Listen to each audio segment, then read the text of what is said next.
ওরা উলঙ্গ করেছে আমারে, আমি তো এমনি ছোট মানুষ, আমার জিনিসপত্র ছোট, আসলে ছোট। আমরা আজকে কয়েকদিন পর্যন্ত সোশ্যাল মিডিয়া একটা বিষয় দেখতেছি যে বাংলাদেশের অন্যতম একজন মুফাসসির, তিনি যদিও অন্য ঘরানার, কিন্তু অন্তর থেকে তাকে মোহাব্বত করি, ভালোবাসি, কারণ তিনি একজন দ্বীনের দাঈ।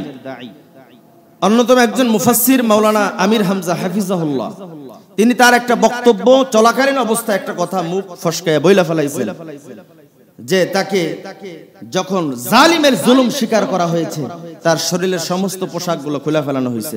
তিনি বলছেন, আমি মানুষও ছোট, আমার জিনিসও ছোট। এই কথাটা বলার কারণে আজকে তথাকথিত কিছু মানুষ তার এই বিষয়টাকে নিয়ে ট্রোল করতেছে, তার এই বিষয়টা নিয়ে সমালোচনা করতেছে।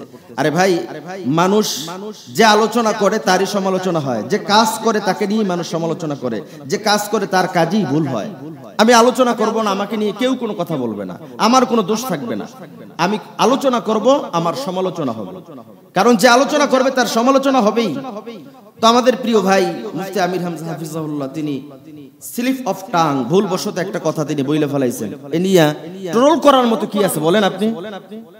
আপনি বলেন, প্রত্যেক দিন লাগাতার দিন নাই, রাত নাই, ঘুম নাই, নিদ্রা নাই, যে সফরের মাধ্যমে মাথার মস্তিষ্ক ঠিক রাইখা ওয়াজের মতো জায়গায়, যেখানে হাজার হাজার ক্যামেরা থাকে, আলেম থাকে, পাবলিক থাকে, এর মাঝে কথা নিয়মতান্ত্রিক শৃঙ্খলা মোতাবেক বলা, এটা আপনাকে যদি দেওয়া হইতো, যারা এই সমালোচনা করেন, আপনার পায়খানার রাস্তা গরম হয়ে যায়। ট্রোল করা যায়, সমালোচনা করা যায়, কিন্তু কাজ করা যায় না। হ্যাঁ, আমাদের মুফতি আমির হামজা ভাই তিনি অনেক বক্তব্য বলেছেন যে আমি শারীরিকভাবে মানসিকভাবে অসুস্থ, কিন্তু তারপরও আমার মাহফিলের দাওয়াত নেওয়ার জন্য বারবার ফোন আসে, শিডিউল আসে, তারপর আমাকে যেতে হয়, উপস্থিত হতে হয়। তিনি অসুস্থ, আপনারা তাকে পরামর্শ দিতে পারেন, সাংগঠনিকভাবে হোক, তিনি যেই ঘরোয়ানার হোক, মুরব্বীরা আছেন তাকে সবাই মিলে পরামর্শ দিয়া অন্তত একটা মানুষের মানসিক অবস্থা সুস্থতার জন্য সুযোগ দিয়া তাকে কিছু বিশ্রামের সুযোগ দেন, ওয়াজের মঞ্চ থেকে তাকে বিরত থাকার জন্য আহ্বান করেন। কিন্তু একটা মানুষের স্লিপ অফ টাং, ভুলবশত একটা কথা বের হয়ে গেছে, বইলা ফেলাইছে। ভাই, ওই সিচুয়েশনে যদি আপনি হইতেন, তাহলে আপনি বুঝতেন যে একটা মানুষকে উলঙ্গ কইরা তারপরে তার উপরে টর্চারিং করা হয়েছে, কত বড় জুলুম করা হয়েছে। আজকে সেই বিষয়টা একটা কথা তিনি বইলেই ফেলাইছেন, আজকে সেই কথাটা নিয়ে আপনারা ট্রোল করতেছেন। না, এটা ঠিক না। একজন আলেমকে নিয়ে এভাবে ট্রোল করা, সমালোচনা করা, এটা এ জাতির জন্য কোনোদিনও সুফল, কোনোদিনও কল্যাণ বয়ে আনবে না। আপনি তার দোষ তার কাছে বলেন, শোধরাই নেই।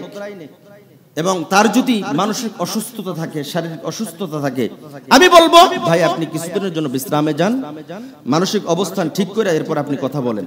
এই কথা বললে অনেকে বলবে যে আমির হামজার দালালি করতেছে। না ভাই, দালালি না। একজন আলিম হিসাবে আল মুমিনুনা মিরআতুল মুমিন, এক মুমিন আর এক মুমিনের আয়না হিসেবে, এটা আমার প্রিয় ভাই মুফতি আমির হামজার কাছে আমার বার্তা। কারণ তিনি একজন দ্বীনের দাঈ, তার দ্বারা দ্বীনের উপকার হয়, তার দ্বারা দ্বীনের কোনো ক্ষতি হয় না, উপকার ছাড়া কোনো ক্ষতি হয় না। আল্লাহ তাআলা আমাদের সবাইকে সহিহ বুঝ দান করুক। এবং মুফতি আমির হামজা ভাই ভুলবশত যে কথাটা বলছেন, এটা জাতির কাছে আমি তার পক্ষ থেকে এটার জন্য ক্ষমা প্রার্থী। আর যদি শয়তানের কুমন্ত্রণায় পড়ে এ জাতীয় ভাষা নিজের ইচ্ছাগতভাবেও তিনি বলে থাকেন, তিনি যেন এজন্য আল্লাহ তাআলার কাছে খাস দিলে তওবা করে আল্লাহ তাআলা আমাদের সবাইকে সঠিক বুঝ বোঝার মতো তৌফিক দান করুক বলি আমিন।